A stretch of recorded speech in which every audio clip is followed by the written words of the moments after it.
ఈరోజు మత్తయి సువార్త మత్తయి సువార్త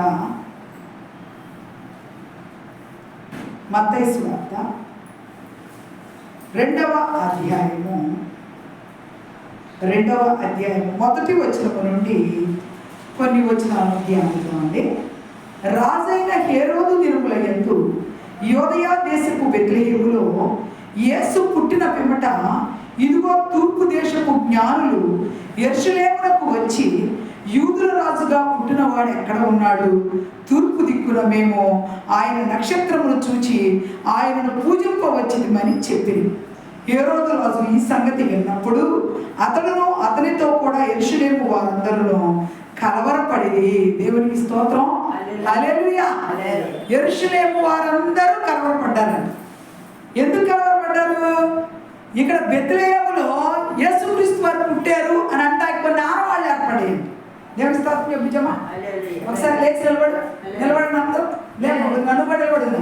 లేదు నిలబడండి. దేవుని గట్టిగా స్తోత్రం, హల్లెలూయా, హల్లెలూయా. వందనాలు రెండు హల్లెలూయా, హల్లెలూయా. దేవుని నామానికి మహిమ కలుగును గాక. అక్కడ పెట్టమ్మా, నేను తీసుకుంటాను. అక్కడ పెట్టినా తీసుకొచ్చుకుంటా. ఆ టేబుల్ మీద పెట్టండి చాలు. టేబుల్ పెట్టండి, పలహారం తీసుకొచ్చి ఆ టేబుల్ మీద పెట్టేసేయండి చాలు. థ్యాంక్ యూ బాక్సులు పెట్టుకొచ్చారు. ఓకేనా సీతమ్మా? గట్టిగా దేవునికి స్తోత్రం, హల్లెలూయా, హల్లెలూయా, హల్లెలూయా. మరి ఇక్కడ రాజైన హేరోదు కాలం అంటది. రాజైన హేరోదు ఏం చేస్తున్నాడంటే, యోదయ బెత్లెహేములో ఒక రాజు పుట్టాడు అంటున్నాడు. హ్యాపీ క్రిస్మస్ నీకు. కూర్చోమ్మా, కూర్చో. రాజైన దాని లోపల రా, ఎడుపుకో సీతమ్మా, ఎడుపుకో, నాకు ఎడుపుకో, వచ్చి ఎడుపుకో. పుట్టాడు కూర్చుంటాడు, లోపల కూర్చుంటాడు. రాజైన హేరోదు దినములు. రాజుగారంట నిజంగా చాలా ఆనందంగా ఉన్నాడంట. చుట్టూ కూర్చొని ఉన్నాడంట. ఇందులో జ్ఞానులు వచ్చారంట. జ్ఞానులు వచ్చి అన్నారంట, ఇక్కడ యూదుల రాజుగా పుట్టినవాడు ఎక్కడున్నాడు అని అడిగాను. నేను రాజునైతే మరి యూదుల రాజు అంటాడేంటి? నేను కదా రాజుని, నేనే కదా కింగుని అంటున్నాడంట. కింగు నేనైతే ఇంకో కింగ్ ఏంటి? పుడితే గిడితే నా గర్భం గుండా పుట్టాలి అని అనుకుంటున్నాడు ఆయన. అయితే యూదుల రాజుగా పుట్టినవాడు ఎక్కడున్నారని అడుగుతున్న వాళ్ళు ఎవరు? జ్ఞానులు. చాలా తెలివైన వాళ్ళు. జ్ఞానులు అంటే అర్థం ఏంటంటే తెలివైన వాళ్ళనేగా, జ్ఞానవంతులనేగా. ఈ జ్ఞానవంతులు ఎలాంటి జ్ఞానం ఉందంటే వాళ్ళలో అసలు అమితమైన జ్ఞానం, మామూలు జ్ఞానం కాదు, అమితమైన జ్ఞానం. ఆ జ్ఞానం ఏంటి అంటే ఖగోళ శాస్త్రము. భూమి ఎటు తిరుగుతుంది, భూమి మీద ఏమేమి ఉన్నాయి, భూమి గమనం ఎలాగుంది, భూమి మీద జరుగుతున్నది ఏంది, ఇవన్నిటిని పరిశీలించడానికి వాళ్ళకి జ్ఞానం ఉంటుంది. భూమి మీద ఏం జరుగుతుందో కూడా, ఆ భూమి నక్షత్రాలు ఎటు తిరుగుతున్నాయి, నక్షత్రాల కదలికలేంటి, కొత్త నక్షత్రం పుట్టిందా, పాత నక్షత్రం పోయిందా, ఎక్కడున్నాయి అన్ని నక్షత్రాలు మన గురించి ఏమైనా తెలుస్తుందో మనకి తెలియదు. కానీ అక్కడున్న ఖగోళ శాస్త్రజ్ఞులకి మొత్తము తెలిసిపోద్ది. కూర్చోమ్మా రాయమ్మ గారు, కూర్చో, అయిపోవచ్చింది, కూర్చో. అయితే దేవుడు అంటున్నాడు ఈ మధ్యాహ్నం వేళ, జ్ఞానం ఉన్న జ్ఞానులు ఎవరు చెప్పలా. ఏసై పుట్టాడని ఏమైనా ఫోన్లు ఉన్నాయా మా రోజులో? ఉన్నాయా మీ సీత? ఏసై పుట్టినప్పుడు ఫోన్లు ఉన్నాయా? అమ్మో మా మనోడు పుట్టాడు అమ్మాయి ఇప్పుడైతే ఫోన్లు చేసి చెప్పుకుంటున్నాడు. అప్పుడైతే తెలిసేది అసలు విషయాలు ఏం తెలిసేది కాదు. బిడ్డ పుట్టాడని తెలుసుకోవడానికి చాలా టైం పట్టేది. మరి అక్కడెక్కడో యోదయ బెత్లెహేములో పుట్టిన పిల్లోడు 6 నెలలకు పుడతాడు అనగానే ఎక్కడెప్పుడో బయలుదేరారంటే జ్ఞానులు నడుచుకుంటే అంటారు. తూర్పు దేశపు జ్ఞానులు బయలుదేరారు. ఏసై 6 నెలల తర్వాత పుడతాడండి. 6 నెలల తర్వాత పుట్టే ఏసై కోసం ఇప్పుడే ప్రయాణం సాగింది. ఇక్కడ ఈ జ్ఞానంతో బుర్రతో ఆలోచించారు. తూర్పు దేశపు జ్ఞానులు అన్నారంట, ఒక నక్షత్రం ఉదయించింది, ఈ నక్షత్రాన్ని బట్టి ఒక గొప్ప రాజు భూమి మీదకి వస్తున్నాడు, ఆయన దైవపుత్రుడు, వెళ్దాం పదండి, అతను దర్శించుకుందాం పదండి అని జ్ఞానులు అంటారంట. ఒకరికొకరు తెలియదంట. నేనేమో తూర్పు దేశంలో ఉన్నా, నేనేమో పశ్చిమ దేశం నుంచి ఉంటా. అన్ని ప్రాంతాల నుంచి జ్ఞానులు బయలుదేరారు. 3 జ్ఞానులు. ఒక జ్ఞానంట బంగారం తీసుకున్నాడంట, ఇంకొక జ్ఞానేమో సాంబ్రాణి తీసుకున్నాడంట, ఇంకొక జ్ఞానేమో బోళం తీసుకున్నాడంట. అదేంటి? పసిపిల్లాడికి సమాధిలో పోసే బోళం ఎవరైనా ఎత్తుకెళ్తారు? పిల్లల దగ్గరికి పోయేటప్పుడు ఎక్కడ సువాసన కలితే పౌడర్ డబ్బాని ఎత్తుకెళ్తారు, లేదా కొత్త డ్రెస్ ఇస్తారు, ఇంకా లేదనుకుంటే బాగా ఉండాలంటే ఒక బంగారు పుస్తకం ఇస్తావు, ఇంకా కొంచెం పర్వాలేదు అనుకుంటే అవసరం మేడలో గొలుసు ఇస్తావు, మురుగులు ఇస్తావు, ఏవో తీసుకెళ్తావు కదా. పిల్లలకంటే అయ్యి కదా సమర్పించేది. పసిపిల్లల దగ్గరికి వెళ్తాకి ఒక జ్ఞానేమో బంగారం తీసుకున్నాడు, ఒక జ్ఞానేమో సాంబ్రాణి తీసుకున్నాడు, ఒక జ్ఞానేమో బోళం తీసుకున్నాడు. ఈ మూడు అర్థాలు చెబుతాను మీకు జాగ్రత్తగా. బంగారం దేనికి గుర్తు అంటే రాజరికానికి గుర్తు. ఒకవేళ నీ కళ్ళలో బంగారం వచ్చిందనుకో నువ్వు ఆశీర్వదించబడుతున్నావు అని అర్థం.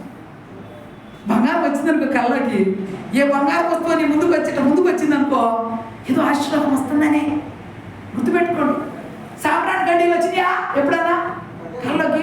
ఒక అమ్మాయి అంటుంది, అమ్మో నాకు సాంబ్రాణి గడ్డీలు మండుతున్నాయి, అమ్మ ఎవరు చచ్చిపోతాను అనుకుంటా, ఈ సాంబ్రాణి గడ్డీలు వచ్చినాయి అమ్మా అని పొద్దులేసి కానీ చూడుతున్నాను. సాంబ్రాణి గడ్డీలు వెలిగించాడు నాయనో యేసయ్య, ఎవరో నా దగ్గర సాంబ్రాణి గడ్డీలు తీసుకొచ్చారు, చచ్చిపోతారని అడుగుతున్నాడు. కాదు, సాంబ్రాణి సువాసన, యేసయ్య సువాసన. సాంబ్రాణి వెలుగుతుంది, సాంబ్రాణి గడ్డీలో పొగ బయటకు వస్తుంది అంటే యేసయ్య సువాసన మీ దగ్గరికి వచ్చిందని అర్థం. కళ్ళలోకి వచ్చిన అర్థాలు తెలుసుకోవాలి ఒకసారి. నేనెట్టా ఏడ్చి అందుకే చెబుతున్నా, ఇది నా అనుభవమే. కమ్మని సువాసన వస్తుంది, నాకు ఎక్కడదో తెలియదు, ఎక్కడ కడ్డీలు వెలిగించినట్టు లేదు, ఒకేమో ఓ గుప్పుని వచ్చేస్తుంది. సాంబ్రాణి గడ్డీలు వెలిగించారంటే ఎక్కడో అని నేను చెప్పుకుంటా. ఇలా చూస్తే సాంబ్రాణి గడ్డీలు లేవు, కానీ కళ్ళు మూస్తే సాంబ్రాణి గడ్డీల నుంచి వచ్చిన ఆ పొగ కనపడతాం మనం. దర్శనం అది. కానీ దాన్ని చూసి వేరేది అనుకోకూడదు. సాంబ్రాణి యేసయ్య దగ్గరికి వస్తే ఏం తెచ్చాడు జ్ఞానులు? సాంబ్రాణి తీసుకొచ్చారో. ఇప్పుడు ఏం తెచ్చారమ్మా? బోళం ఏంటో తెలుసా? చచ్చిపోయిన సమాధిలో శవం కుళ్ళిపోకుండా శవం లోపల పెట్టేది బోళం. ఈ బోళం ఎందుకు అంటే కటిక చేదంట. ఈ బోళం, ఈ చేదైన బోళాన్ని మనిషి ఎంత బరువు ఉంటాడో దానికి రెట్టింపు పోయాలంట. మనిషి ఎంత రెట్టింపు ఉంటాడో అంత బరువు పోయాలంట. యేసయ్యకి ఎన్ని సేర్లు బోళం పోసారో తెలుసా? 150 సేర్లు పోసారు. యేసయ్యకి 150 సేర్లు పోసారు. ఎందుకని అట్లా పోయాలి అంటే ఒక మనిషి బరువుకి రెట్టింపు తీసుకెళ్ళి సమాధిలో పోస్తారు బోళాన్ని. అది యూదయ ప్రాంతంలో అలవాటు. మన వాళ్ళంటే పూర్వకాలంలో ఉప్పు పోసేవాళ్ళు సమాధులు. పూర్వకాలం, ఇప్పుడు లేదు ఆచారం. కొన్ని ఏరియాలో కొన్ని ప్రాంతాల్లో శవాన్ని కూర్చోబెట్టి ఉప్పు పోసి ఉప్పులో కూర్చోబెడతారంట. నార్త్ ఇండియాలో చేస్తారు ఇవన్నీ. ఎందుకు అంటే కొంతకాలం వాళ్ళకి ఏమీ అవ్వకుండా ఉంటుందని అలా చేస్తారంట. మరి ఫరోస్ అని ఉంటారు, ఈజిప్ట్ ప్రాంతాన్ని పరిపాలించే ఫరోస్. వాళ్ళు ఏం చేస్తారు తెలుసా? చచ్చిపోక ముందే సమాధిని కట్టుకుంటారు. వాళ్ళు చచ్చిపోలేదనుకో ముందే ఆయన సమాధిని ఆయనే కట్టుకున్నట్టు. ఫరో కట్టించిన పిరమిడ్స్ చూసావా సీతమ్మ? పిరమిడ్స్ చూసావా? అవి సమాధులే. ఈ పిరమిడ్లో పెట్టుకోవడానికి ముందే వాళ్ళు ఉండడానికి వీలుగా కంఫర్ట్గా బ్లాక్స్లో ఫుడ్ ఏర్పాటు చేసుకుంటారు. వాళ్ళు ఫుడ్ దగ్గర లక్షల బ్లాక్లు ఉంటాయంట.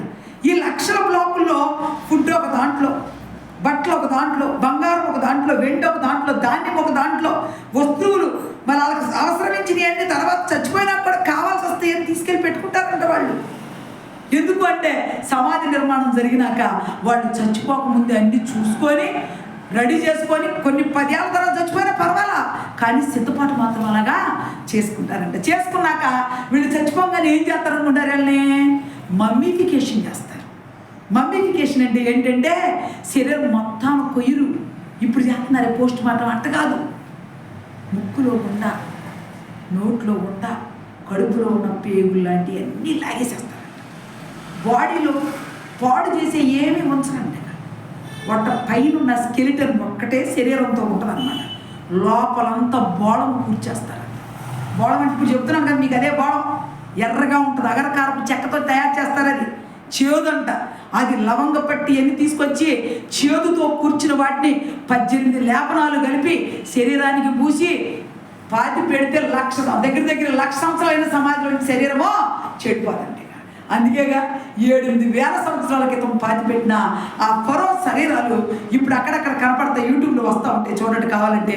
శరీరం పాడైందమ్మాయి, శరీరం అట్టాగే ఉంది, పళ్ళు కూడా అట్టాగే ఉన్నాయి, కళ్ళు అట్టాగే ఉన్నాయి. ఏమవ్వలేదు ఏంటి మరి? బోళం ఎందుకు గుర్తు అంటే ఒక వ్యక్తి శరీరం కుళ్ళిపోదు అంటానికి చూపించడానికి గుర్తు. అంటే ఇతను చనిపోయినా తిరిగి లేస్తాడు, ఇతని శరీరానికి కుళ్ళు పట్టదని ముందే జ్ఞానులు జ్ఞానాత్మతో బోళాన్ని తీసుకొచ్చి దేవునికి సమర్పించారు. 3 తెచ్చారు. జ్ఞానం ఏమేమి తెచ్చారమ్మా? 1 బంగారం, 2 సాంబ్రాణి, 3 తెచ్చారు బోళము. 3 వెళ్ళి ఎవరి దగ్గరికి వెళ్ళారు ముందు అడగటానికి? యోదయ దేశపు రాజు ఉన్నాడు కదా, ఆ రాజు గారి దగ్గరికి పోయారు. రాజా రాజా, ఇదిగో మీ దేశంలో యూదుల రాజుగా పుట్టినవాడు ఉన్నాడంటే ఎక్కడ పుట్టాడు? యూదుల రాజుగా పుట్టాడా? నేనే రాజు అనుకున్నాడు. అయ్యా ఎవరు పుట్టలేదు ఇక్కడ, ఏరియాలో ఎవరు పుట్టలేదే అన్నాడు రాజు. కాదు కాదు, మా లెక్కల ప్రకారంగా, మా గణాంకాల ప్రకారంగా ఈ ప్రాంతంలో పుడతాడని గణాంకాలు చెబుతున్నాయి, చెప్పండి రాజా అన్నాడు. లేదయ్యా నాకు తెలీదు, మీరు తెలుసుకొని మీకు తెలిస్తే నాకు వచ్చి అప్పుడు బయలుదేరిపోతే ఒక నక్షత్రం అంట. వీళ్ళు వెళ్తుంటే నక్షత్రం దారి చూపిస్తుందంట. వెళ్తా ఉన్నప్పుడు నక్షత్రం ఏం చేస్తుందంటరా? వెనకాల వెళ్తుందంట. నక్షత్రం ముందే వెళ్తా ఉంటే వీళ్ళు వెనకాల వెళ్తా ఉన్నారంట. జ్ఞానులు బయలుదేరి వెళ్తే నక్షత్రం అంట కరెక్ట్గా వెళ్ళి పశువుల పాక మీద ఆడిందంట. పశువుల పాక మీద ఆగిపోయిందంట, వెళ్ళలేదంట గెటు. పోయి ఏంటి ఇక్కడ ఎలుగు కనపడుతుంది ఏంటా అని ఆ లోపల పోయి చూస్తే సత్రం అంటారు. సత్రంలో ఎవరు లేరు, పక్కనే పశువుల పాక ఉందంట. ఆ పశువుల పాకలోకి వెళ్ళి చూస్తే బాలుడైన యేసు ఎక్కడ పడుకుని ఉన్నాడమ్మా? పశువుల పాకలో చల్లగాలిలో పడుకోదామా? పశువుల శాలలో పడుకోబెడితే పసిపిల్లడు నువ్వు పడుకోబెడతా సావిట్టు ఏమ్మా సీతమ్మా? మన కొడుకు పుట్టాడు, నీ మనవడు పుట్టాడు, పడుకోబెడతా సావిట్లో తీసుకెళ్తారు అసలు పిల్లల్ని? ఏమ్మా ఒక సావిట్లో, ఓ పశువుల శాలలో, ఓ పశువుల పాకలో, పశువుల తొట్లో తీసుకెళ్ళి యేసుక్రీస్తు వారిని పొత్తిగుడ్డలతో చుట్టి పడుకోబెట్టారు. పడుకోబెడితే బాలుడంట సుందరుడిగా ఉన్నాడంట. ఆ బాలుడు ఎంత అందగాడంటే ఎంతో సుందరుడమ్మ తాను, నేనెంతో మురిసిపోయాను, ఎంతో సుందరుడమ్మ తాను, పాలతో కడిగిన నయనాలు కలవాడు. పాలతో కడిగిన నయనాలంటే ఏంటి? నయనాలంటే ఏంటి అసలు? కళ్ళు, చక్కని కళ్ళు ఉన్నాయని, చక్కని పాదాలు ఉన్నాయని, చక్కని చేతులు ఉన్నాయని, చక్కని పెదవులని ఆయన పలువత్సల గురించి పాట రాశారు. ఆయన ఎంత సుందరుడు! ఆయన చూస్తుంటే వీళ్ళ ముగ్గురు ఉండలేకపోయారు. ఒక చిన్న పిల్లోడి కంట 3 జ్ఞానులు సాగిల పడి నమస్కారం చేశారు. దేవుని స్తోత్రం చెప్పండి. మీరు కూడా గట్టి చెప్పండి. 2 చేతులు పెట్టేస్తారు. హల్లెలూయా! దేవుని గట్టి స్తోత్రం. హల్లెలూయా! రాజులో యూదుల రాజుగా పుట్టినవాడు ఎక్కడ? రాజులకు రాజు. యేసయ్యని సిలువేస్తుంటే అడిగారు కదా, నువ్వు రాజువా అని అడిగితే యేసయ్య ఏమన్నాడమ్మా? సీత అన్నాడు, నువ్వు అవునట్టే, నువ్వు అన్నట్టే నేను రాజును. దేవుడు స్వస్థపరచగలిగిన శక్తిని వదలడు. దేవుడు పెద్దవాడు, దేవుడు దీవించి స్వస్థపరచను కాక. బుద్ధిని స్వస్థపరచిన దేవుడు నాయని స్వస్థపరచను కాక. దేవుడికి అసాధ్యమైన ఉన్నాయా? నమ్ముట నీ వలన అయితే నమ్మువానికి సమస్తము సాధ్యమే. అసాధ్యమైన ఉంటాయా? ఏమిలో ఆయన దగ్గరికి వచ్చి సాగిలపడి నమస్కారం చేసి 3 జ్ఞానులు అంత తెలివైన వాళ్ళు 6 నెలల క్రితమే యేసయ్య పుడతాడని తెలుసుకొని ప్రయాణం చేసి అలసిపోయి వచ్చి బాలుడైన యేసుని కనుగొని సాగిలపడి నమస్కారం చేసి ఏమన్నారు నాన్న? ఎంత సంతోషించి బంగారము, బోళము, సాంబ్రాణిని సమర్పించుకున్నారంట. మరి నువ్వేం సమర్పించుకున్నా? యేసయ్యకి యేసయ్యని దర్శించుకున్నావా? వేకుజామున యేసయ్య కోసం పుట్టి తెల్లవారుజాము నుంచి క్రిస్మస్ క్రిస్మస్ అని ప్రపంచం అంతా పండుగ చేస్తుంది తెలుసా? ప్రపంచం చేసే పండుగ ఎందుకమ్మ ఇది? ఈ పండుగ ఏంటి? తాగుపోతుల పండుగ, వ్యభిచారుల పండుగ, ఎంజాయ్ చేసే పండుగ కాదమ్మా. యేసయ్య నీలో పుట్టడానికి వచ్చాడమ్మా. నీ కోసం వచ్చాడు, దీనుల కోసం వచ్చాడు, చీకట్లో ఉన్నవారికి, మరణ ఛాయలో ఉన్నవారికి వెలిగి ఉండడానికి వచ్చాడు, బాధలో ఉన్నవారిని తొలగి బాధలు తీసేయడానికి వచ్చాడు ఆయన. ఒక్కసారి యేసయ్యా అని పిలువ, ఒకసారి నోటితో యేసయ్యా అంటే వచ్చేయడానికి రెడీగా ఉన్నాడు ఆయన. కానీ పిలవట్లేదే నువ్వు. పిలిస్తేనే కదా వచ్చేది. ఎవరైనా వెళ్తున్న వ్యక్తిని అయ్యా అంటేనే కదా వెనక్కి తిరిగి చూసేది. నువ్వు అనుకోకుండా ఎంతకాలం నీ వెనక వస్తాడు ఆయన. నువ్వు పిలుస్తున్నావు అసలు పేరు పెట్టి, తండ్రి తండ్రి నేను పాపినయ్యా అని. తప్పిపోయిన కుమారుడు తిరిగి వస్తేనే కదా తండ్రి చేర్చుకుందే. తిరిగి రాకుండా పందులు పొట్టు తింటా పందుల దగ్గర కూర్చొని ఉంటే దేవుడు అక్కడికి వెళ్ళి స్వస్థపరిచాడా? అక్కడికి వెళ్ళి తీసుకొచ్చుకున్నాడా? అతనే వచ్చాడా? అతనే వచ్చాడు. తప్పిపోయిన కుమారుడు తిరిగి రావాలి. మనం కూడా తప్పిపోయామేమో. క్రిస్మస్ పండుగ చేసుకునేది ఆర్భాటాల కోసం కాదు. తప్పిపోయిన మన స్థితి నుంచి మనం తిరిగి దేవుడి పాదాల దగ్గరికి రావటానికి మరి దేవుడి పాదాల దగ్గర నువ్వు వచ్చావంటే దేవుడి దగ్గరికి వచ్చిన నువ్వు ఎలా ఉండాలి? మళ్ళీ చెడిపోయి మళ్ళీ క్రిస్మస్ పండుగ మళ్ళీ సరి చేసుకుంటావా? ఎప్పుడు సరి చేసుకునే పని మన పని కాదండి. ఎప్పటికప్పుడు సరి చేసుకోవడం కాదు, పర్మనెంట్గా నీ జీవితంలో పర్మనెంట్ చేంజ్ కావాలి. దేవుడు కోరుకుంటుంది. అది ఎంతవరకు చేంజ్ వచ్చింది అని తెలుసు. నువ్వు పైకి చెప్పగలరా నేను భలే మారిపోయానమ్మా, నేను భలే నీతి మంత్రాలు భలే మంచివాడిని అని అంటే నువ్వు చెప్తే కాదు. ఎవరు లెక్కేసుకుంటారు? దేవుడు చూసుకుంటాడు. నీ భక్తి లోతెంతో ఎవరు తెలుసమ్మా? తెలుసు తెలుసు. ఒక తెల్లని వస్త్రాలు వేసుకొని ఒక పాస్టర్ గారు అంట మంచి బట్టలు వేసుకొని వస్తున్నాడంట.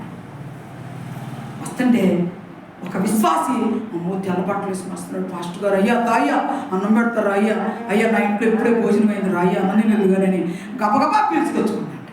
దైవజనుడు నుంచి అమ్మా నేను ఇప్పుడే తినవుతున్నాను, నాకు అన్నం వద్దమ్మా అన్నాడు. లేదయ్యా ఒక్క ముద్ద తినయ్యా, మేము ఎంగిల్ చేయలేదు, కుండగానే ఉండేది అయ్యా నీకు చూపిస్తానని కుండలు తెచ్చి ముందు పెట్టి దైవజనుడికి అంత అన్నం వేసి అంత కూరేసి తినయ్యా తిలాడిందంట.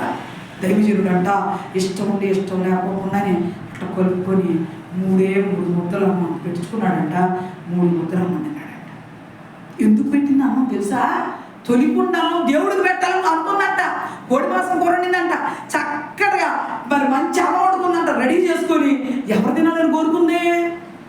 ఎవరు తినాలని కోరుకుందిరా? యేసుని తినాలని కోరుకుంది. నీ తొలిది ఎవరికి? దేవుడికి. ఆయన వెళ్తుంటే ఆయన తిన్నారన్నా కానీ తీసుకొచ్చుకొని బలవంతం చేసి పెట్టింది కదా, మరి ఫలితం ఊరినే పోయిందా? దైవజనుడు వచ్చి అప్ప తినమ్మా చల్లగా ఉండి దేవుడిని దీవించను గాక, దేవుడిని ఇంటిని ఆశీర్వదించను గాక, నువ్వు అందరూ పలారం తెచ్చావు సీతమ్మ దేవుడిని సొంత కులాన్ని అనుగ్రహించను గాక, దేవుడిని పెద్ద కొడుకుని స్వస్థపరిచి నీ చిన్న కొడుకు ఉద్యోగాన్ని పర్మనెంట్ చేసి నీ కుటుంబాన్ని దేవుడు దీవించను గాక. ఆమెను అన్నారు దేవుడు. మరి నేను పలుకుతున్న మాటలు ఆమెనంటే పరలోక తండ్రి వినడా? ఆ పిల్ల పలారం నేల తెచ్చిందిగా మనందరికి. కొడుకుతో వచ్చిందా లేదా? చర్చిలో కనపడ్డందుకు ఆ పిల్ల వైపు దేవుని కన్నులు చూస్తాయా లేదా? చూస్తాయండి. అందుకే మీతో చెబుతున్నా, ఇప్పుడు దేవాలయంలోకి రావాలి. ఇంటికాడి ప్రార్థన కాదు. మరి దేవుడు అక్కడ నిజంగా ఆ స్త్రీ రోడ్డు వెళ్తున్న దైవజనుడు ఇంట్లోకి తెచ్చుకుంది. పాస్టర్ గారు రూపంలో ఎవరు వస్తారు ఇంట్లోకి? అందుకే దైవజనుడు ఇంట్లోకి ఆహ్వానించుకోవాలి. అన్నం పెట్టి తిన్నాక ఆయన అన్నాడంట ఆ మాట, అమ్మా నీ ఇంటిని దేవుడు దీవించబోతున్నాడు, నీ కష్టాలన్నీ పోబోతున్నాయి, నువ్వే ఒక దాని గురించి ఆలోచిస్తున్నావు, నీ రోగము తీసేసానని చెప్పమన్నాడు అన్నాడు దేవుడు. దేవుడికి స్తోత్రం. అటునిదిగానే నీ బలహీనతను దేవుడు స్వస్థపరచును గాక, పూర్తి ఆరోగ్యం దేవుడు నీకు అనుగ్రహించును గాక అన్నాడంట. ఆ మాట అనగానే ఆమెకంట కడుపులో దడలాగా వచ్చి ఏం జరిగిందో తెలియదంట. కాసేపటికి తేటపడిపోయి ఆ రక్తదానం కట్టేసిందంట. దేవుని స్తోత్రం చెప్పండి. అంటే ఒక దైవజనుడు పలికితే కార్యం జరిగిందా లేదా? ఒక్క మొత్తం అన్నమే పెట్టింది. వెళ్తుంటేనంట అయ్యా నా దగ్గర డబ్బులు లేవు, మా ఆయన బయటికి వెళ్ళాడు, నా దగ్గర ఏమీ లేవు అనుకోబాకయ్యా, నా దగ్గర ఒక 20 రూపాయలు ఇస్తానయ్యా అని ఆ 20 అంట ఆడో పెట్టుకుంటున్నాను కూరగాయలు తగ్గించి డబ్బులు అంట. ఆ 20 తీసుకెళ్ళి దైవజనుడికి ఇచ్చి ఆ దైవజనుడికి పంపినాక తర్వాత వెళ్ళి బాత్రూమ్కి వెళ్ళి చెక్ చేసుకుంటే బ్లీడింగ్ ఉందా అమ్మాయికి? లేదంట. దేవుడికి స్తోత్రం చెప్పండి. హల్లెలూయా. మరి దేవుడిని చేర్చుకుంటే నీకేమవుతుంది? నీలో ఉన్న సమస్త రుగ్మతలో తొలగిపోతాయి. క్రిస్మస్ అంటే యేసయ్య నీ హృదయంలో జన్మిస్తేనే క్రిస్మస్. ప్రపంచం అంతా పండుగ చేస్తున్నారు, కొన్ని కోట్లు ఖర్చు పెడుతున్నారు. అసలు హిందువులు ఆశ్చర్యపోతున్నారు, ఏంటండి లైటింగ్లు, ఏంటండి ఇంత ఖర్చు, అసలు కొట్లు బట్టలు బతకట్లేదు ఏంటండి, ఎన్ని షాపులు పెట్టా కొనేస్తున్నారు ఏంటండి క్రైస్తవులు. సీఎం మనకి సౌత్ ఇండియా షాపింగ్ మాల్ పెడితే 3 సార్లు రౌండ్ లోడ్ చేశాడంట షాప్. ఒక్కొక్క రౌండ్ కంట 10 లారీలు సరుకు అంట అండి, 10 లారీలు సరుకు అంట. 3 రౌండ్లు లోడ్ రాలి లోపల లోడ్ చేశాడంట. అన్నీ అయిపోయినాయి అంట. ఎవరి పండుగ ఇది? యేసయ్య పండుగ, యేసయ్య పుట్టినరోజు వేడుక. బట్టలు ఒక్కడ బతకడానికి వీలు లేదు, అట్టుకునేస్తారని డబ్బులు తాగుతారు. డబ్బులున్నా లేకపోయినా నేను బంగారు కొట్టుకాడికి వెళ్ళాం, వచ్చిన పని మీద వెళ్తే అందరూ ఇంతొత్తి కూడా తెచ్చి తాకట్లు పెట్టి ఎత్తుకెళ్తున్నారు డబ్బులు. చాలా నూరుకో రేపు పండుగ అయితే ఏంది 20 అయ్యా చాలా డబ్బులు అంటున్నారు. ఆయన మేము పోట్లాడుతున్నారు. ఏం 20 ఏం చేస్తావయ్యా నువ్వు? మా చాలా పండుగ, మా పెద్ద పండుగ ఇది, మేమంటే ఏంటి ఎట్లా పడతాం ఇక్కడ పోతే పోయిన అవస్థ ఇవయ్యా మరవకుండా. ఎందుకంటే అంత ఇష్టం మా పండుగ అంటే. క్రిస్మస్ పండుగ అంటే మనోళ్ళు డబ్బులు లెక్క చేస్తారా? మనోళ్ళు ఏదైనా కానీ అసలు ఏది ఉంటా పోకుండా లేకపోయినా అప్పు చేసేది క్రిస్మస్ పండుగ చేస్తారు. ఎందుకనంటే యేసయ్యని ఆహ్వానించుకుంటారు. యేసయ్య రావాలి నా ఇంట్లో కానీ బూజులు దులుపుతారమ్మా, ముందే మొదలెత్తారు. మోముండే కూడా లాక్కొచ్చి కడుగుతారు. ఉతకటాలు, ఎండేయటాలు, తొడవటాలు, అది చేసి కూడా చేసినట్టే ఉంటారు పని. ఎందుకని అట్లా? మరి మన పిల్లలు పుట్టినరోజు అయితే అటు చేసుకోమే? మన ఇంట్లో పుట్టినరోజు అయితే అటు చేయవేంటమ్మాయి? యేసయ్య వస్తున్నాడని మన ఇంట్లోకి. యేసయ్య వస్తే ఏం జరుగుతుంది? ఇంట్లోకి వస్తే చీకటి తొలగిపోతే, బలహీనత తొలగిపోతే. యేసయ్య ఇంట్లోకి వస్తే అన్ని ఆశీర్వాదాలే. నీ ఇల్లు దీవించబడింది, నీ ఇల్లు ఆశీర్వదించబడింది. అందుకే యేసయ్యని ఆహ్వానించుకోవడానికి, యేసయ్యకి పుడతానికి స్థలం ఉంది ఎక్కడన్నా? లేదు. యేసయ్య జన్మించడానికి స్థలం దొరికిందా? ఆ ఇంటికి వెళ్ళి తలుపు కొట్టింది, మరి తల్లి కడుతూ ఉన్నాను. లూకాసు వార్త 2వ అధ్యాయంలో రాయబడి ఉంది. ఒకసారి చూద్దాం, చూడండి. లూకాసు వార్త 2వ అధ్యాయంలో ఒక మాట రాసి ఉంది, చూద్దాం. అది కూడా 2వ అధ్యాయం మొదటి వచనం నుంచి చూడండి. 2వ అధ్యాయము మొదటి వచనం. ఆ దినములలో సర్వలోకమునకు ప్రజాసంఖ్య వ్రాయవలని కైసరు అగుస్తు వలన ఆజ్ఞాయను. అది కురేనియా సిరియా దేశంలో అధిపతి అయి ఉన్నప్పుడు జరిగిన మొదటి ప్రజాసంఖ్య. అందరూ ఆ సంఖ్యలో వ్రాయబట్టుకు తమ తమ పట్టణములకు వెళ్ళిరి. యేసేపు దావీదు వంశములోను గోత్రములోను పుట్టినవాడు కనుక తన భార్యగా ప్రధానము చేయబడి గర్భవతి అయి ఉండిన మరియతో కూడా ఆ సంఖ్యలో వ్రాయబట్టుటకు గలిలయలోని నజరేతు నుండి యోదయలోని బెత్లెహేమనబడిన దావీదు ఊరికి వెళ్ళెను. వారు అక్కడ ఉన్నప్పుడు ఆమె ప్రసవ దినములు నిండెను గనుక. ఏమి నిండింది అంట? మన ప్రసవ పిల్లలు అన్నవాళ్ళమే, ఇక్కడ ఉన్నవాళ్ళమే. బుజ్జిదారి పాపం దేవుడు బుజ్జి కూడా అనుగ్రహించుకున్నాక కడుపుతో ఉన్నప్పుడు ఎప్పుడు కంటారని తల్లి ఏం చేసిద్దమ్మా? 9 నెలల వచ్చింది కానీ పిల్ల ఏమో చూస్తూ ఉంటుంది. పిల్ల పట్ట కింద జరిగిందమ్మా, ఇవాళ రేపు కాంపు వచ్చింది అని అంటా ఉంటారు. అంటారా? ఎందుకని అంత యావతగా ఉంటుందా? గర్భిణీ స్త్రీ అంటే అంత యావతో ఉండి పిల్లలు గమనించుకుంటూ ఉంటారు. యావతో ఉన్న మనకి దేవుడి కార్యం ఎలా ఉంటుందంటే, దేవుడంట యావతో ఉన్న మనల్ని దేవుడు అబ్జర్వ్ చేసినట్టుగా గర్భిణీ స్త్రీకి ఉన్న మరింపు తల్లిని తీసుకొని యేసేపు గారు అంట బయలుదేరి వెళ్ళాడంట. యేసేపు గారు జనాభా లెక్క రాయించుకోవడం కోసం వెళ్ళాడంట. ఆ జనాభా లెక్క రాయించుకుంటుంటే ఆ జనాభా లెక్క రాసేటప్పుడు ఏ ఊరు ఆ ఊర్లో రాసుకోవాలంట. ఫర్ ఎగ్జాంపుల్ మా సీతమ్మది కిష్కింద బాల్యం, మాది పోతుమర్రు. మేము లెక్కలు రాసుకోవాలంటే పూర్వకాలం ఎక్కడికి వెళ్ళి రాసుకోవాలి? మా ఊర్లో వెళ్ళి రాసుకోవాలి. వేరే ఊరు వెళ్తే ఊరుకుంటారా? రాయరు, అక్కడ రాయరు. లేదు ఊరు వెళ్ళి రాయించుకోవాలి. వేరే ఊరు వెళ్తాక లేదు. మా వదిన గారు కుమారి గారు జంపర్ పోయి రాయించుకోవాలి. మనం హేమలత గాజులు పెట్టి హేమలతమ్మ గారు ఆ ఊరు బ్యాట్స్మెన్ పెట్టకపోతే ఆడికి వెళ్ళి రాయించుకోవాలి. అట్ట అన్నమాట. ఎవరి కాళ్ళకి ఏ ఊరికి ఆ ఊరు వెళ్ళి రాయించుకోవాలి లెక్కలు. కాబట్టి కడుపుతో ఉన్నా తప్పదు, బలహీనంగా ఉన్నా తప్పదు, ఏ స్థితిలో ఉన్నా కూడా తప్పదు. అప్పుడు బయలుదేరి ఏం చేయాలి? ప్రయాణం. ఆ రోజు బస్సులు ఉన్నాయమ్మా, ఆటోలు ఉన్నాయా, ట్రైన్లు ఉన్నాయా? మనం ఎలా పడితే అలా వెళ్తా కుదురుద్దా? లేదు. నడిచి వెళ్ళాలి కదండి. ఎటు వెళ్ళాలన్నా నడిచి వెళ్తుంటేనంట కడుపుతో ఉన్న అమ్మాయి గాడి మీద కూర్చుంటే ఎట్టుంటుందమ్మా? కొండలు అవన్నీ కొండ ప్రాంతంలో ఉన్న కడుపుతో ఉన్న అమ్మాయిని ఎక్కించుకెళ్తే గర్భిణి 7 నెలలైనా కాన్పు అయిపోతుంది. అవునా కదా? ఒళ్ళు కదిలిపోయి అయిపోద్దా లేదా? అట్లాగా 9 నెలల పిల్ల కడుపుతో ఉండి ఆ బాధ భరించలేకపోతుంటే నొప్పులు పడతాయి, ఏడుస్తున్నారేమో, సిద్ధపడి మీరు కానుకు వచ్చిందని బట్టలో గిట్లన్నీ పెట్టుకుందా? బయలుదేరింది మరియు గారు. అంతే.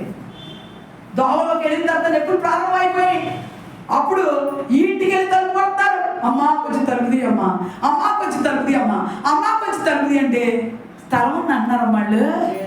లేదు. మళ్ళీ అమ్మా తలుపుది అమ్మ అంటే స్థలం ఉంది అంటున్నారా? లేదు. స్థలం లేదు, స్థలం లేదు, మా ఇంట్లో లేదు, మా ఇంట్లో లేదు. యేసయ్యకి ఎవరన్నా స్థలం ఇచ్చారా? యేసయ్య ఇప్పుడు కూడా తలుపు కొడుతున్నాడు మన హృదయమైన తలుపు దగ్గరికి వచ్చి. అమ్మా తలుపుది అమ్మ, నీలోకి వస్తానమ్మా, నేను తలుపుది అమ్మ, నీ రోగాన్ని పోగొడతానమ్మా, నీ ఒంట్లోకి వస్తానమ్మా, నీ రోగాన్ని తీసేస్తానమ్మా, నీ ఇంట్లోకి వస్తానమ్మా, నీ సమస్యలు తీసి నీకు బిడ్డలు ఇస్తానమ్మా, నీ ఇంట్లో నేను వస్తానమ్మా అంటే తలుపు తీయట్లే మనం. తలుపు అంటే హృదయం అనే తలుపు కోసం ఎదురు చూస్తున్నాడు. ఆయన భూమి మీద స్థలం లేదు, ఆయన కంటానికి ఎక్కడ స్థలం ఇవ్వలేదు. నొప్పులు పడుతున్న మరింపు తల్లికి చుట్టుపక్కలంతా ఎదిగితే ఎక్కడ దొరికిందండి? లేకపోతే గత్యంతరము లేక పశువుల పాకలోకి వెళ్ళి, పశువుల శాలలోకి వెళ్ళి అక్కడ ఖాళీగా అక్కడ పశువుల పాక కనపడితే పశువుల పాకలోకి వెళ్ళానంట. పశువుల పాకలోకి వెళ్తే ఉండండి అయ్యా, పశువుల పాకలోకి వెళ్తే ఆ పశువుల పాకలో శుభ్రంగా ఉందండి, నీట్గా ఉందా? అంత శుభ్రపరుచుందా? దుర్గంధం. నీ హృదయం కూడా ఎలా ఉంది? దుర్గంధం, చెడు ఆలోచనలు, అసూయ, కుట్ర. మనకు ఒక మంచి ఆలోచన లేదు. దేవుడికి ఇష్టమైన పని ఒక్కటి లేదు. మరి ఆ సిచ్యువేషన్లో దేవుడు మనల్ని కాపాడాలి అంటే, దేవుడు మనల్ని ఆశీర్వదించాలి అంటే, మనలోకి దుర్గంధం పోగొట్టడానికి మనలోకి ఎవరు రావాలమ్మా? ఎవరు రావాలి? యేసయ్య రావాలి. యేసయ్య వస్తే నీ దుర్గమంతా తొలగిపోయింది. మన దుర్గంధం పోవడానికి మనం యేసయ్యని అంగీకరించి యేసయ్యని చేర్చుకోవాలి హృదయంలోకి. యేసయ్యని చేర్చుకుంటే ఏం జరుగుతుంది అంటే, మీ ఇంట్లోకి నక్షత్రం ఉదయించుద్ది.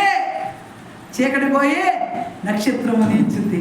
నక్షత్రం ఉదయించిందంటే చీకటి ఉంటుందా? మనకిగా లైట్ వెళ్తుందా? చీకటి ఉందా?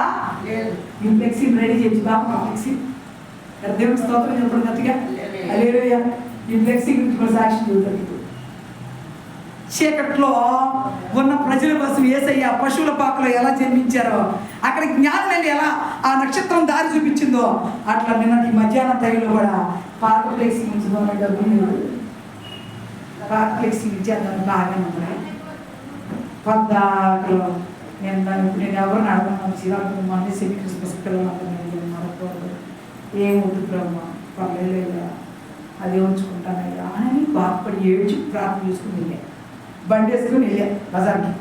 కనీసం చెవికిలో కొనుక్కొద్దాం అంటే తనని దారిలో వెళ్తా ఉంటే మార్కెట్ ఏరియాకి వెళ్ళాను. మార్కెట్ ఏరియా వెళ్ళగానే మనం ప్రార్థన చేస్తే శృతి అనే అమ్మాయికి అమ్మాయి ఉంటారు. ఆన్లైన్లో చెప్తారు. వాళ్ళ అమ్మ వాళ్ళ నాన్న మార్కెట్ మూల మీద ఉంచుకోమన్నారు. వాళ్ళు నేను బండి వేసుకొని ముసుగు వేసుకొని కొత్తంటే నన్ను ముసుకేసుకొని ముచ్చిపట్టి అన్నారు. అమ్మగారు రాణి అమ్మగారు ఉండడం అవుతుంది ఆడుండి 5 స్టేర్లు. అమ్మ ఎవరా అని బండి ఆపేసి వాళ్ళు అన్నారు, అమ్మ రాణి గారు నువ్వేనా? రాణి గారు వాళ్ళు తెగేస్తా అరుతున్నారా? బండి ఆపేసేసి చూస్తే చిట్టి అమ్మ శృతి దగ్గరికి వెళ్ళానమ్మా, నిన్ను అడిగిందమ్మా ఈసారి చూడు కలుగుతానమ్మా, అమ్మగారిని కలవాలంటుంది. అమ్మ ఏందమ్మా ఏందని అంటే ఎమ్మటే నేను ఏం చేశానో తెలుసా? ఇక బండి దగ్గరికి వెళ్తే గొప్ప కాలు చెప్పొద్దాం మరి చెప్తే అమ్మకు ఆశీర్వాదం పోతుంది. నా ఫ్లెక్సీకి చెప్పింది సరిపడా డబ్బులు వచ్చేసి దేవుని స్తోత్రం చెప్పండి. నాకు లేదనుకున్నానుగా, మరి ఆయన పని ఆయన జరిగించాడా లేదా? చేత దేవుడు ఉన్నాడా లేదా? ఇప్పుడు నా పక్షంగా ఆయన పని చేస్తున్నాడా లేదా? ఉన్నాడా లేదా? సాయంకాలానికి ఇంకొంచెం ఖర్చు పడింది, ఇంకొకటి బెలూన్ ప్యాకెట్ 300, ఇంకా కయ్యి అని పట్టి 500 ఖర్చు. అవి ఆపేద్దాం ఇక లేకపోతే అనిపించింది. 7 అవుతుంది అనగా చేత ఫోన్ చేసింది. 6:30 7 అవుతుంది. ఫోన్ ఏడు పెట్టి ఇదంతా శుభ్రం చేస్తాను. చేత ఫోన్ చేసి సీత అక్క నీ కాను పంపాను అక్క చూడు. ఎవరు చెబితే ఈ బిడ్డ కాను చేసింది? నేను ఫోన్ ఆన్ చేసి అడిగానా? అడగల. ఏ సమయానికి దేవుడు కానుకను ఉపయోగించాడు? ప్రభువు పనికి ఉపయోగించుకున్నాడు. దేవుడికి స్తోత్రం చెప్పండి. ఈ కానుకలు ఇచ్చిన బిడ్డలు దేవుడు దీవించి ఆశీర్వదించును కాక. ఎందుకు చెబుతున్నానంటే దేవుడు అద్భుతాలు చేయగలదని చెబుతున్నాను. మనకు అవదు అనుకుంటాం. నేను అవదనుకున్నా. ఇక ఫ్లెక్సీ లేదు, పాత ఫ్లెక్సీ క్రిస్మస్ రోజు కూడా నేనేం చేయలేను ప్రభా. నా దగ్గర నా స్థితి సరిలేదు. నా యజమానుడికి బాపట్లో డబ్బులు ఖర్చు అయిపోతున్నాయి. నా స్థితి సరిలేదు, నేను ఎక్కడ తేలేను, నా వల్ల కాదు ప్రభా, నా స్థితి బాగలేదయ్యా అని నేను ఏడుస్తుంటే నా తీరురాని ప్రార్థన దేవుడు ఆలోచించి నా ఖర్చుని దేవుడు ఇచ్చాడు. దేవుడికి స్తోత్రం. దేవుడు నడలేడా మా పక్షంగా? ఇప్పుడు నీ బలహీనత ఉంది, నీ బలహీనత తీసేయగలడా లేదా? నా దేవుడు తీసేస్తాడు. నమ్మితేనే కార్యం. నమ్మకపోతే కార్యాలు ఉన్నాయా? లేదు. నమ్మాలి. నమ్మితే దేవుడు కార్యాలను కళ్ళతో చూశాను. నేనే చూసే కదా నిన్న. అందుకే సాక్షుల మీతో చెప్తున్నాను. మరి అంతా ప్రభు పనిని ప్రభు చేస్తా. నా చెవి దగ్గర ఒక మాట పడింది, నా పనిని నేను చేసుకోగలను. నా బిడ్డల్ని దేవుడు అంటే ఈ సీతని ప్రేరేపించాడు, ఆ చిట్టు గారిని ప్రేరేపించాడు. వాడు నడువడిపై కాన్ఫ్లిక్ట్ ప్రార్థన చేస్తే కదా పెట్టేది. నడువడి మీద ఇటువంటి ఏమండి మధ్యాహ్నం నుండి అనిపిస్తుంది అక్క. నీకు చూసావా ఆ పిల్లలు మధ్యాహ్నం నుంచి అనిపిస్తుందంట. అది దేవుడు ప్రేరణ కదా, దేవుడి ప్రేరణ కాదా? ఇక్కడ జనం ఈనాడు లేకపోవచ్చేమో, కానీ ఒకనాటికి దేవుని శక్తి ఇక్కడ కనపడుద్ది. సాతాను కనుమరుగు చేయొచ్చేమో. దేవుని శక్తిని మూసేయగలిగిన శక్తి మానవుడికి ఉందండి? లేదు. మేము మానవ మాత్రులమే. మేము ఏటికి ఆశించి దీనిలోకి రాలా. దేవుడు పిలిపితే వచ్చాం. సుఖవంతమైన జీవితం ఉంది మాకు కూడా. మేము ప్రశాంతంగా తిని బతకడానికి సరిపడా ఉంది. ఒక పిల్లే మాకు ఇంత కష్టమేం అవసరం. డబ్బు సంపాదనని వీళ్ళకి ఎందుకు ఏం పని పాట లేదని అనుకోబాకండి. చాలా కష్టం సేవ అంటే. నలిగిపోతున్నాం. గుర్తుపెట్టుకోండి, తెల్లగట్లు వేసి ఆ 3ంటికి ఇంతవరకు నాన్ స్టాప్ రెస్ట్. గుర్తుపెట్టుకోండి, రెస్ట్ లేదు. పని చేయటమే, ఇంట్లో పని చేయాలి, బయట పని చేయాలి, అవసరమైతే అన్నీ విందేయాలి. దేవుడి పని మాటల ఇది అయిపోయిన తర్వాత మళ్ళీ సాయంకాలం పరిచర్య ఉంది, మళ్ళీ రాత్రి 8 గంటల ఆన్లైన్ పరిచర్య ఉంటుంది, 9:30 గంటల రెస్ట్ వచ్చింది. మళ్ళీ నా బిడ్డకి అన్నం పెట్టుకోవాలి, నా యజమాని చూసుకోవాలి, సముదాయించి అన్ని సరి చేసుకుంటే కానీ ఒక రోజు కంప్లీట్ అయినట్టు. మళ్ళీ 3ంటికే దేవుడు లేపేస్తాడు. ప్రార్థన చేయాలి, లేమ్మా లేవాలిగా. నా బిడ్డలందరి కోసం మొరపెట్టాలిగా, కళావతి కోసం ఏడవాలిగా. సంఘంలోకి వస్తుంది బిడ్డలు లేరు, నా బిడ్డకి నాయన సంతానం అయ్యా, సీతమని ఆరోగ్యం నా కొడుకుని బాగు చేయనైనా, నాయనని బాగు చేయ్యా అడగాలిగా. బుజ్జిని బాగు చేయండి, బాగు చేశాడు. బుజ్జి జ్ఞానం వచ్చిందని చెప్పాడు, నా దేవుడు స్వస్థపరిచాడు. ఆ బుజ్జిని దేవుడికి స్తోత్రం చెప్పండి. హల్లెలూయా. ఆయనకు అసాధ్యమైందంటే ఏది లేదు. మనం అందుకే కొన్ని కార్యాలు జరిగించుకోవడానికి దేవుని దగ్గరికి వచ్చేటప్పుడు దేవుని శక్తిని గుర్తెరిగి ప్రార్థన చేయాలి. ఎలా ప్రార్థన చేయాలంటే, అయ్యా నువ్వు సర్వశక్తివంతుడు కదా, నీ కార్యం నా పట్ల కూడా జరిగించయ్యా. క్రిస్మస్ దినాన్ని దగ్గరికి వచ్చానయ్యా. క్రిస్మస్ అంటే ఎంత ఆనందమో తెలుసా? యేసయ్య పుట్టాడని ఆనందం అండి. మన పాపాలన్నీ మోసుకెళ్ళిపోవడానికి వచ్చిన దేవుని గొర్రెపిల్లండి. ఆయన వచ్చినందుకే కదా మన పాపాలు శాపాలన్నీ పోయినాయి. చిన్న పాపానికి కూడా గొర్రెపిల్లను వదివాలి తెలుసా? పూర్వకాలంలో ఆ పాపాలు శాపాలు పోవటానికి గొర్రెపిల్లని ఇప్పుడు బయలుపించాల్సిన అవసరమో లేదు. మన పాపాలన్నీ మోసుకెళ్ళిపోవడానికి ఆయన దేవుని గొర్రెపిల్లగా వచ్చాడు, భూమి మీదకి వధించబడ్డాడు. ఆయన చచ్చిపోయి 2500 సంవత్సరాలు అవుతుంది. ఇంకా పండగ ఎందుకంటే జరుగుతుంది. ప్రపంచంలో ఎన్ని భాషలు ఉన్నాయో అన్ని భాషల్లో బైబిల్ ముద్రైపోయిందంట. అన్ని భాషల్లో ప్రార్థన చేస్తున్నారంట. దేవునికి స్తోత్రం. హల్లెలూయా. ప్రపంచంలో ఎన్ని భాషలు ఉన్నాయమ్మా? ఎన్ని వేల భాషలు ఉన్నాయి, ఎన్ని లక్షల భాషలు ఉన్నాయో అన్ని భాషలలో యేసయ్యకి ప్రార్థన చేస్తున్నారంట. ఆ భాషలన్నీ యేసయ్యకి అర్థమవుతున్నాయి ఏంటండి? నీ భాష ఆయనకి తెలుసు, తమిళం తెలుసు, హిందీ తెలుసు, ఫ్రెంచ్ తెలుసు, లాటిన్ తెలుసు, చైనీస్ తెలుసు, రష్యన్ లాంగ్వేజ్ తెలుసు. యేసయ్యకి తెలియకుండా ఏదైనా ఉందా? నువ్వు ఏ భాషలో ప్రార్థన చేసినా ఆయన వింటాడు. కానీ ఆయన ఏ ప్రార్థన అయి ఉండాలి తెలుసా? నీ హృదయంలో నుంచి వచ్చే ప్రార్థన అయి ఉండాలి. హృదయంలో నుంచి చేసే ప్రార్థన ఆయనకి ఇష్టం. బంగారము గోడము సాంబ్రాణి తెచ్చి సాగిలిపడి నమస్కారం చేసి దేవుని స్తుతించిన హృదయాలు ఆయనకి తెలుసు.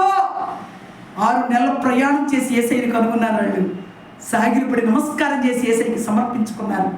ఇంత చేసిన జ్ఞానుల గురించి బైబిల్లో రాయకుండా దేవుడు ఆపుతాడా? పరిశుద్ధాత్మ దేవుడు 4 పుస్తకాలు రాయించాడు. మత్తయి, మార్కు, లూకా, యోహాను నలుగురు జ్ఞానుల గురించి రాశారు. ఇంకా తర్వాత ఎక్కడైతే మరియమ్మ తల్లి పశువుల పాకలో పుట్టింది, పశువుల పాకలో యేసయ్యని పెట్టిందని, మరియమ్మ తల్లి డెలివరీ అయింది పశువుల పాకలో అని రుజువులు కూడా ఉన్నాయంటే ఇప్పుడు కూడా. అక్కడ జనాభా లెక్కలు రాసినప్పుడు ఎక్కడ పుట్టావు, అడ్రస్ ఏంటి, మీరు ఎక్కడి నుంచి వచ్చారు అంటే, అయ్యా మేమైతే నజరేతు వాళ్ళం కానీ బెత్లెహేము సంబంధించిన వాళ్ళం అయ్యా, మేము పలానా పశువుల పాకలో పిల్లోడు కానీ మా ఆవిడ ఇక్కడ ఉందయ్యా, జనాభా లెక్కలు ఎక్కించుకోండి అయ్యా అని పశువుల పాక అడ్రస్ ఇచ్చాడంటే. ఇంటి అడ్రస్ లేకుండా నువ్వు పేరు నమోదు చేసుకుంటావా? ఇంటి అడ్రస్ కావాలిగా. మరి అటు ఇంటి అడ్రస్ రాసింది కాడ కింద ఏమైనా యేసయ్య కింద పశువుల పాక. మరి యేసయ్య పుట్టింది పశువుల పాకలోనే కాదా? నేటికి ఎవిడెన్స్లు ఉన్నాయండి, జనాభా లెక్కలు ఉన్నాయి. యేసయ్య డిసెంబర్ 25 పుట్టాడు అంటే ఎస్, డిసెంబర్ 25 యేసయ్య పుట్టింది. గణాంకాలన్నీ పెద్దలంతా కూర్చొని పరిగణన చేసి తలపోసి ఆలోచించి డిసెంబర్ 25 నిర్మించడం జరిగింది. దాన్ని ఖచ్చితమైన డేట్గా ప్రపంచం ముద్రించి దీన్ని పాటిస్తున్నారు ఇప్పుడు కూడా. యేసయ్య ఇంకా పుట్టాడు పండగ కాదు. యేసయ్య వస్తున్నాడు, లేడో రేపో. మరి వస్తున్నప్పుడు సిద్ధపాటు కావాలి. ఆయన దగ్గరికి వెళ్ళిపోవాలంటే ఏం సిద్ధపాటు ఉండాలి? మొట్టమొదటి ఏముండాలరా? యేసయ్య ఇప్పుడు వచ్చేసాడు అనుకో, ఏముంటే ఆయనతో పాటు వెళ్ళిపోతాం? బాప్తిస్మం తీసుకొని ఉండాలి. మొట్టమొదటి ఏముండాలి? బాప్తిస్మం. రెండోది ఏముండాలి? మారు మనసు. మారు మనసు అంటే ఏంటండి? విషయం మారి మళ్ళీ ఇంటికి వెళ్ళగానే మామూలు అయిపోవటమా? మారు మనసు అంటే ఏంట్రా? పూర్తిగా చేంజ్ అయిపోవటం. అసలు ఫలానా లీలమ్మ గారు కాదు, న్యూ లీలమ్మ గారు అన్నట్టు అనమాట. కంప్లీట్ చేంజ్, యూటర్న్కి వెళ్ళిపోవాలి నీ లైఫ్ని. ఓకే, అది అయిపోయిన తర్వాత మూడోది ఏంటో తెలుసా? పశ్చాత్తాపం. మనం చేసిన ప్రతి తప్పును బట్టి దేవుడి దగ్గర పశ్చాత్తాపడితే అప్పుడు నీలోకి ఎవరు వస్తారు? పరిశుద్ధాత్మ వస్తారు. పరిశుద్ధాత్మ నీలో ఉంటే నువ్వు ఎవరి సంబంధివి? దేవుని సంబంధివి. ఆత్మ కలిగిన వారంతా ఎవరి వారు? ఆయన వారు. ఆత్మ కలిగిన వాడు ఎక్కడికి వెళ్ళిపోతాడు? పరలోకానికి. బుజ్జిలాంటి అమాయకులు అవుతుంది అది. మారు మనసు అక్కర్లా పిల్లకి. ఎందుకంటే దానికి ఏ పాపం తెలియదు. నాకు తెలుసా దానికి ఏమన్నా మోసం చేసిద్దా, ఎవరు సొమ్మని తెచ్చుకుంటుందా, ఏమన్నా తిట్టుద్దా, ఏం తెలియదు. అలా చూస్తూ ఉంటుంది. దానికి పరలోక రాజ్యం కన్ఫర్మ్ అని ఎప్పుడు దానికి బాప్తిసం ఇచ్చిన రోజు ఒక చేప నా చేతికి ఇచ్చాడు. ఆ చేప ఎలా ఉందో తెలుసా? ఎంత సుందరంగా ఉందో ఆ చేప. అంటే దాని పుట్టుకతోనే కడిగి ముత్యం వలె ఉంచి ఇచ్చాడు అన్నమాట దేవుడు. ఆ బిడ్డని దేవుడు ఖచ్చితంగా జ్ఞాపకం చేసుకుంటాడు. పరలోకం కన్ఫర్మ్. దానికి దేవుడు దాన్ని దీవించి త్వరలో సంతానం అనుగ్రహించను కాక. దేవుడికి అసాధ్యమైనవి ఉన్నాయా? అందుకే మనందరం మారు మనసులోకి వచ్చి పరిశుద్ధాత్మతో నింపబడితే పరలోకంలో స్థానం దొరుకుతుందని తెలియజేస్తూ మరి నా మాటలు ముగిస్తున్నాను. ఓకేనా? యేసయ్య పుట్టిన ప్రశ్నలో 10 అడుగుతానండి. అడిగి ముగిస్తున్న తర్వాత కార్యక్రమంలోకి వెళ్దాం. లేరం గారు కొన్ని కార్యక్రమాలు చేయాలి. వాటిలోకి వెళ్ళి తర్వాత సీతం తెచ్చిన పలహారం గురించి సాక్ష్యం చెప్పి ముగించుకుందాం. ఓకే? కానుక సేకరణ తర్వాత పలహారంతో ముగించేద్దాం. సరేనా? మరి దేవుడి కొద్ది మాటలు తన వెలుగులో దీవించి ఆశీర్వదించును గాక. ఆమె గొల్లలు జ్ఞానులు అని ఉన్నారు కదా. జ్ఞానులు ఏమేమి తెచ్చారమ్మా? బంగారము, సాంబ్రాణి,